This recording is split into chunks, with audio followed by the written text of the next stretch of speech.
Starlink, sebuah layanan internet satelit yang dikembangkan oleh Elon Musk melalui SpaceX, telah menjadi sorotan baru dalam industri komunikasi di Indonesia. Dengan kemampuan untuk menjangkau wilayah yang jauh dan terpencil, Starlink dianggap sebagai ancaman bagi provider internet lokal di Indonesia. Pada awalnya, Starlink hanya berfokus pada layanan bisnis ke konsumen, B2B, tetapi sekarang mereka juga menawarkan layanan untuk rumah tangga.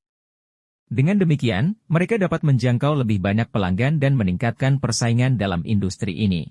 Menurut Menteri Koordinator Kemaritiman dan Investasi Luhut Binsar Panjaitan, Starlink dapat menjadi kompetitor yang serius bagi provider internet lokal di Indonesia. Luhut juga menekankan bahwa perusahaan asing dapat beroperasi di Indonesia jika mereka mematuhi peraturan yang berlaku dan tidak merugikan provider lokal. Starlink telah melakukan peluncuran resmi di Indonesia dan telah menandatangani perjanjian dengan pemerintah Indonesia untuk meningkatkan akses internet di sektor kesehatan dan pendidikan.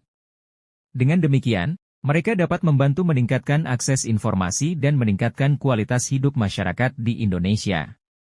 Namun, perlu diingat bahwa Starlink juga memiliki beberapa kelemahan.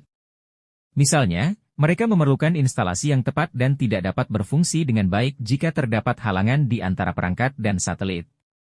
Selain itu, mereka juga memiliki biaya yang relatif tinggi dibandingkan dengan provider internet lokal. Dalam beberapa tahun ke depan, Starlink diharapkan dapat meningkatkan persaingan dalam industri komunikasi di Indonesia dan memberikan pilihan yang lebih luas bagi pelanggan.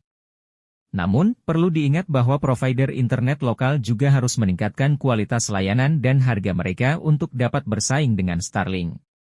Dalam kesimpulan, Starlink dapat menjadi ancaman bagi provider internet lokal di Indonesia, tetapi juga dapat menjadi peluang bagi mereka untuk meningkatkan kualitas layanan dan harga mereka. Dengan demikian, perlu diingat bahwa persaingan dalam industri komunikasi di Indonesia harus dilakukan dengan cara yang seimbang dan tidak merugikan salah satu pihak.